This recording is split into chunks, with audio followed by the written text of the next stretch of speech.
자, 다음 제4장 체중 조절과 영양 관리 부분인데, 자, 이 부분 같은 경우에는 여기도 시험 그 범위는 그렇게 페이지는 많지는 않은데 시험 문제로 항상 잘 나오는 부분이 이제 비만이고요.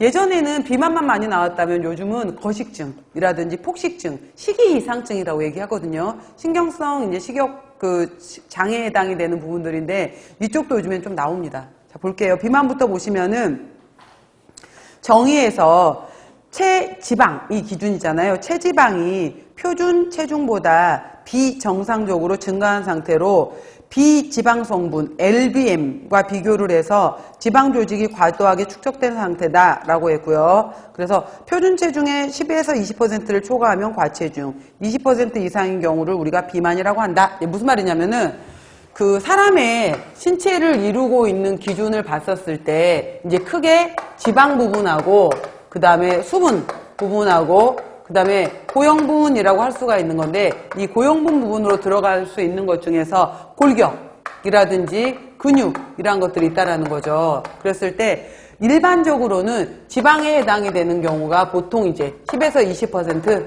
그 다음에 사람마다 조금씩 다르지만은 수분 함량의 경우에 아이들의 경우엔 거의 75%예요. 그리고 남자는 65%, 여자는 55%, 여자는 10% 정도가 작은 것이 가슴, 엉덩이, 이렇게 지방으로 더 갖고 있기 때문에. 그래서 일반적으로 이제 우리가 이런 기준을 할 때는 보통 성인 남자 기준을 많이 잡기 때문에 60에서 65%, 그 밖에 이제 20, 30% 정도를 골격이 가지고 있다. 이렇게 얘기를 해요. 일반적으로 얘기하게 되는데, 여기 지방을 제외한 나머지 부분을 바로 우리가 lean body mass, 제지방량이라고 얘기를 한다 이 말이에요. 그래서 이거를 지방을 제외시켰다, 제외시킨 지방량이다 라고 해서 지방을 제외한 양이라고 해서 제지방량이라고 하는 거예요. 그러면 봐봐 여러분들, 지방이 있고 LBM, 수분하고 고형분 부분이 있게 되는 건데, 그러면은 이렇게 그 비만인은 이렇게 제가 얘기를 했어요. 비만인은 일단은 정상인에 비해서 지방 함량이 높다 낮다예요.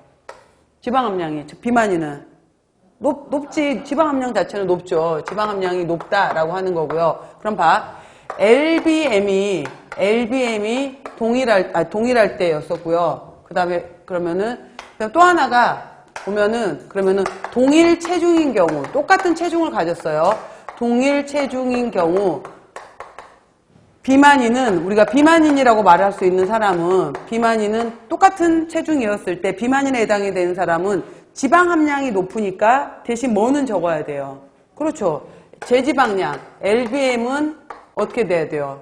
낮다, 이렇게 돼야 되겠죠. 그러니까 뭐 별건 아닌데, 비만인은 지방 함량이 많을 것이고, 비만인은 상대적으로 LBM 값은 낮을 것이고, 그 얘기예요. LBM 값이 낮다라는 것은 지방이 많으니까 수분이 낮을 거고, 수분도 낮을 것이고, 아까 골격이라든지 근육에 해당이 되는 고형분 비율도 낮을 것이다 이 말이라고요. 그러니까 지방 함량이 많은 걸 말해요. 그래서 똑같은, 예를 들어서 175cm에 80kg을 가졌다고 했었을 때 한 사람은 진짜로 지방이 많은 사람인 거고 한 사람은 보디빌더야 라고 했었을 때, 보디빌더인 사람은 근육량이 많은 사람인 거잖아요. 과연 그 보디빌더에 해당이 되는 사람을 단순히 몸무게가 많다라고 해서 이 사람을 비만이라고 볼 것이냐? 이건 아니라는 거죠. 그래서 바로 지방량을 기준으로 잡아야 된다라는 내용이에요. 지방.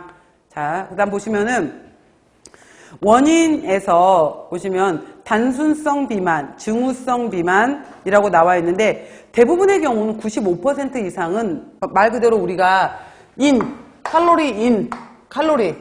칼로리에 해당이 되는 것을 에너지로 봤었을 때 칼로리 인하고, 그 다음에 칼로리에 해당이 되는 것을 아웃 했었을 때 인에 해당이 되는 것이 당연히 많은 거, 에 해당이 되는 것이 많이 먹었으니까, 인풋이 많으니까 그만큼 아웃풋을, 그러니까 그걸 똑같이 유지하고 있으면 정상 표준 체중을 유지했겠죠. 근데 이거에 비해서 먹는 양이 훨씬 더 사용되는 양보다 많았으니까 축적이 되는 대사로 간다라는 것이 단순성 비만이에요. 그래서 말 그대로 많이 먹었네. 그 다음에 과식, 그 다음에 식습관에 있어서 똑같은 식습관이라고 하더라도 여러분들, 나 오늘 다 계산해봤더니 2000kcal 밖에 안 먹었어. 근데 얘도 2000칼로리고 나도 2000칼로리인데 나는 왜 자꾸 쪄? 밤 시간에 먹는 양이 많아지게 되면 똑같은 칼로리를 먹었을 때 밤에 있는 대사는 똑같은 대사를 먹어도 축적되는 대사로 가게 돼요. 밤의 대사는. 그렇기 때문에 뭐 그 밤에 이제 야간에 많이 활동하고 이런 사람들 같은 경우에는 특히 그 축적이 많이 되는 이유가 호르몬 작용 때문이에요. 여러 가지 이런 것들. 뭐 이런 식습관도 있고 사회 환경적 인자의 대표적인 거는 안 써도 돼요, 여러분들. 사회 환경적 인자의 예는 뭐냐면은 옛날 같은 경우에는 밤중에 먹고 싶더라도 나가서 어디 가서 먹을 거야. 근데 요즘엔 나가면 편의점부터 시작을 해서 배달의 민족. 뭐 어디서든지 전화만 하면 다 나타나잖아요. 이러기 때문에 사회환경적 인자 이런 것들이 굉장히 크고 또 한밤중에 TV에서